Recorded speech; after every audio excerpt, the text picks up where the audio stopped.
एक घने जंगल में एक ताकतवर मगर घमंडी भेड़िया रहता था। उसकी क्रूरता और बेरहमी से पूरा जंगल थर थर कांपता था। कोई भी जानवर उसकी राह में आने की हिम्मत नहीं करता था, क्योंकि वह बिना सोचे समझे किसी का भी शिकार कर लेता था। मैं इस जंगल का सबसे ताकतवर जानवर हूं। मुझसे हर कोई खौफ खाता है। मैं चाहूं तो कुछ भी कर सकता हूं। इसी जंगल में एक सुंदर और शांतिप्रिय खरगोशों का परिवार भी रहता था। वे प्रेम और सद्भाव से अपना जीवन बिता रहे थे। परिवार का सबसे बड़ा बेटा चंकू अपनी बुद्धिमानी और दयालु स्वभाव के लिए प्रसिद्ध था। एक दिन उसके पिता ने उसे बुलाया और कहा, बेटे चंकू, अब समय आ गया है कि तुम अपनी शिक्षा पूरी करो। इसके लिए तुम्हें दूसरे जंगल के हमारे गुरु के पास जाना होगा। बेहतर होगा कि कल ही तुम वहां चले जाओ। जी पिताजी, मैं अगली सुबह ही यहां से निकल जाऊंगा। पिता की आज्ञा मानकर चंकू शिक्षा के लिए दूर चला गया। कुछ ही दिनों बाद जब भेड़िए को शिकार नहीं मिला तो वह गुस्से से बौखला उठा। तभी उसकी नजर खरगोशों के परिवार पर पड़ी। इतने सारे खरगोश, क्या बात है। कितनी जोर की भूख लगी है। उसकी भूख और क्रूरता ने उसे और निर्दयी बना दिया। बिना किसी दया के उसने उन निहत्थे मासूम खरगोशों पर हमला कर दिया। उनकी चीखें पूरे जंगल में गूंज उठीं, मगर कोई भी उनकी मदद करने की हिम्मत नहीं कर सका। कुछ ही देर में पूरा परिवार भेड़िए के खूनी पंजों के नीचे दम तोड़ चुका था। दूर आसमान में उड़ता एक बाज यह सब देख रहा था। वह जानता था कि कुदरत हर अन्याय का हिसाब लेती है। 2 महीने बाद जब चंकू अपनी शिक्षा पूरी कर लौटा तो उसे अपने घर के अवशेष ही मिले। हर ओर खून के धब्बे और बिखरे हुए बाल पड़े थे। उसकी आंखों में आंसू आ गए। उसके माता पिता, भाई बहन सब भेड़िए की निर्दयता के शिकार हो चुके थे। हे ईश्वर, ये कैसा अन्याय है। मेरे परिवार का ये हाल किसने किया होगा। तभी बाज उसके पास आया और बोला, यह सब उसी भेड़िए ने किया है। मगर देखो मेरे बच्चे, याद रखना, जो बुरे कर्म करते हैं उनका भी बुरा हाल होता है। उसकी सजा कुदरत जरूर देगी। आप सही कह रहे हैं बाबा।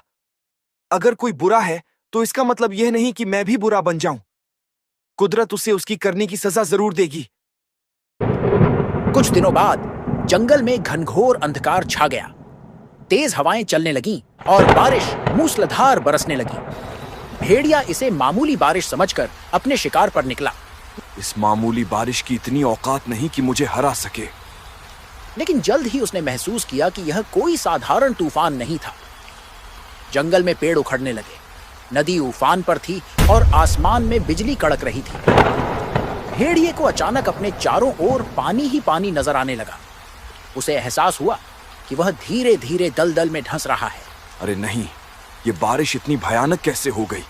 मुझे जल्दी से कोई ठिकाना ढूंढना होगा। मौत को सामने देख पहली बार उसे डर महसूस हुआ। भागते भागते वह एक भालू की गुफा के पास पहुंचा और जोर से गरज कर बोला, दरवाजा खोल। देख, इस जंगल का सबसे स्मार्ट, डैशिंग और ताकतवर जानवर आया है। बाहर निकल। भालू गुफा से बाहर आया और ठंडी आवाज में बोला, बाहर ही रहना, यहाँ अंदर आने की जरूरत नहीं है। मुझे याद है, तू अपनी ताकत के नशे में इतना अंधा हो गया कि तूने मेरे नन्हे नन्हे बच्चों तक को मार दिया था। अब यहाँ आकर शरण मांग रहा है। भाग जा यहाँ से। भेड़िया निराश होकर वहां से चला गया और आगे बढ़ते हुए एक दूसरी गुफा पर पहुंचा। उसने विनम्र स्वर में कहा, कोई बात नहीं, थोड़ा शांत होकर बात करता हूं। सुनो, तुम्हारे पास एक मौका है अपने बाहुबली को खुश रखने का। बस दरवाजा खोल दो। कोई सुन रहा है? खोल दो यार। क्या बात है। देखो, इस जंगल का ताकतवर खूंखार जानवर अपनी जान बचाने के लिए शरण मांग रहा है। क्या हुआ? जब मैं तुम्हें कहता था कि ये बेवजह शिकार मत करो, अत्याचार मत करो, तुमने सुना नहीं। एक बार तो तूने मेरे बच्चों तक पर हमला कर दिया था। भाग जा यहाँ से, नहीं मिलेगी कोई शरण। भेड़िए ने सिर झुका लिया। उसे अपनी गलती का आभास होने लगा था। ये सब मेरी ही गलती है। अगर मैं इतना घमंडी और निर्दयी ना होता तो शायद आज कोई न कोई मेरे लिए दरवाजा खोल देता। कुछ दूर उसे एक छोटी सी झोपड़ी दिखाई दी। उसके अंदर टिमटिमाती रोशनी थी। यह चंकू का घर था। भेड़िए ने उम्मीद से कहा, सुनो, मित्र, क्या तुम मेरे लिए यह दरवाजा खोलोगे? अंदर से चंकू की शांत आवाज आई। अच्छा, तो आखिर तुम आ ही गई यहाँ। गौर से देखो इस जगह को। यही वह स्थान है जहाँ तुमने मेरे परिवार को बेरहमी से खत्म कर दिया था। देखो अच्छे से। भेड़िए की आंखें भर आईं। उसे अपने कर्मों पर गहरा पछतावा हुआ। देखो, मैं पश्चाताप की अग्नि में जल रहा हूं। मेरे पास अब कुछ नहीं बचा। आज मुझे समझ आ गया कि मैंने कितना बड़ा पाप किया है। अगर हो सके तो मुझे माफ कर देना। शायद यही मेरी नियति है। इस बारिश में मरना ही मेरा अंतिम पश्चाताप होगा। कुछ देर की चुप्पी के बाद दरवाजा खुला। रुको, अंदर आओ। तुम्हारा न्याय कुदरत ही करेगी। भेड़िया सारी रात गुफा में बैठा सोचता रहा। उसने पहली बार अपने अंदर एक बदलाव महसूस किया। अगली सुबह जब बारिश थम गई तो उसने चंकू से कहा, शुक्रिया, मैंने तुम्हारे सिर से तुम्हारा परिवार छीन लिया, लेकिन मैं वादा करता हूं आज से तुम मेरी जिम्मेदारी हो।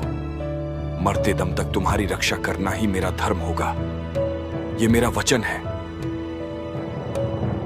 गौर से देखो बाबा, ये हर पल अब पछतावे की अग्नि में जलता रहेगा। काश हर कोई समझ पाता कि एक गलती की कितनी बड़ी कीमत चुकानी पड़ती है, तो शायद वे गलती करना ही छोड़ देते। वीडियो अच्छी लगी तो इसे लाइक करें, शेयर करें और हमारे चैनल को सब्सक्राइब जरूर करें। हमारे वीडियो देखने के लिए धन्यवाद।